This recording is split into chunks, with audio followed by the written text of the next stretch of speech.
How do you assess good relationship from bad relationships? So I'll use the example of where I'm at now in looking at the results-driven community and exactly what is going out there is this person trying to partner and build a relationship because they just want access to this community and they're not actually doing it for the right reasons? Are they coming in? Are they adding value? Or do they truly care about the experience the students are getting from whatever they're offering, right? And if they're not, then you have to be willing to let it go. You have to be willing or call them out on it and try to fix it. It has to be, again, you can't chase the dollar. You have to be able to come from impact. Are they educating the community? Are they actually bringing value to the community? And so that when I'm assessing a partnership, that's how I look at it, is what's the full, picture of this? Are they here for the right reasons? Do they actually care? What's the experience that the student is having when they go over to that company? Because all of that looks back on us. All of it looks back on, why did they refer me to that person? And you don't want that. You want to take ownership of the fact that it's going to be a great experience. It's going to be a great handoff. They're going to be taken care of.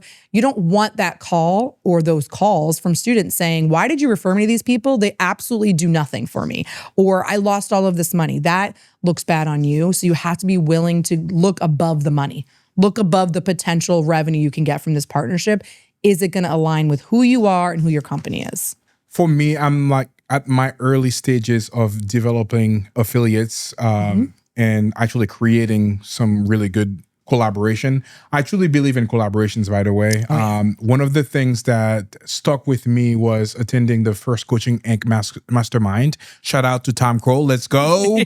But one of the presentation at that time was made by Matt Andrews, who is the running Family Mastermind. And the presentation was around collaborations. It says the best collaborators win. One other thing that he said that really stuck with me was you need to figure out who your momentum takers are, your momentum makers, and your momentum breakers.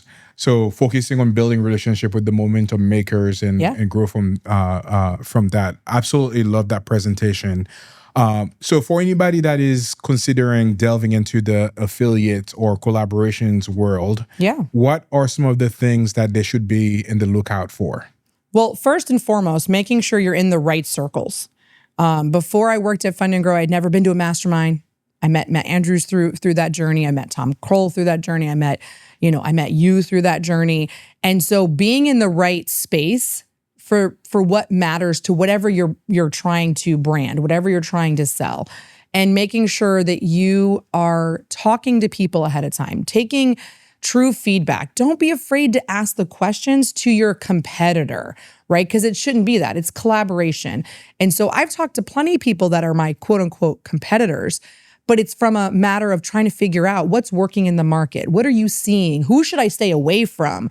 And being able to get advice. So I think it's before you go out and build pretty websites, and Tom Kroll preaches this all the time, right? You don't need to worry about all those things. Find the solid offer of what the market needs. Then build relationships. And I mean actual relationships. Build friendships. Find out about these people's lives and what they're willing to share. Actually understand them as a person and what they're doing. Stop making the conversation about my offer, what I want to bring to the community. Make it about what is going on for you. What are you doing? How is your community set up? Everyone's different. How is your program set up? How do you work with people? How do what can I do to serve you? If you stop making it about you and about them, you're going to figure out very quickly who are the people that you need to talk to the most. Who do you stay away from? What's actually needed, right? A lot of people are building offers and the market doesn't even need that offer, or it's too saturated. So I think it truly is about people, developing people, investing in people first will always end up getting you on that path where you need to be. And caring, actually giving a crap. I mean, don't just make relationships because it sounds cool. Make them because you care. I talk to people all the time that I meet in these groups. I'm not even trying to collaborate with them necessarily. I'm just trying to find out what's going on. Is there anything you need help with? Is there anyone I can connect you with? I absolutely love to make connections with people. I don't make any money off that, but it feeds my soul. It feeds who I am as a person. I recently and they shared it publicly, so I'll say it. Jen and Joe Delafave, who I absolutely adore. They're fantastic They're people. amazing, creative finance space. They were looking for a high-level executive assistant, like someone who could really come in, transform their business. I happen to know someone that I thought was fantastic fit. It worked out. That person now works for them.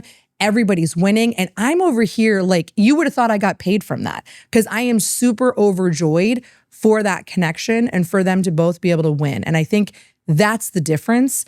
And if you don't have that ability in you, if that's not really in you, you're probably not going to do really well in the affiliate relationship space. Yeah.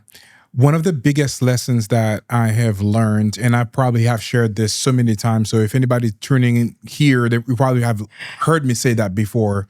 Growing up, I went to a Catholic school back in Haiti, and every single Monday when they were doing their address the student kind of thing, one of the things that the principal would say all the time is to give without expecting anything in return. Absolutely. So that has kind of really stuck with me, and truly, it's funny because that has come back and, paid for itself tenfold. I think this is probably one of the biggest things that people make. They are one-sided. They just kind of want to build that relationship just so they can get without really giving first. It's so awesome to hear you kind of say that, and, even sharing that story, helping Joe in, I can never put Delafave. We'll go with that. This is probably why it's probably like the fave of a lot of people, like favorite people. But you sharing that you give so much to them that's going to be impacting, their business. Yeah. That's so fire. Fire, fire, fire. That's so fire, baby. That's so fire. Fire. That's so fire. Ow.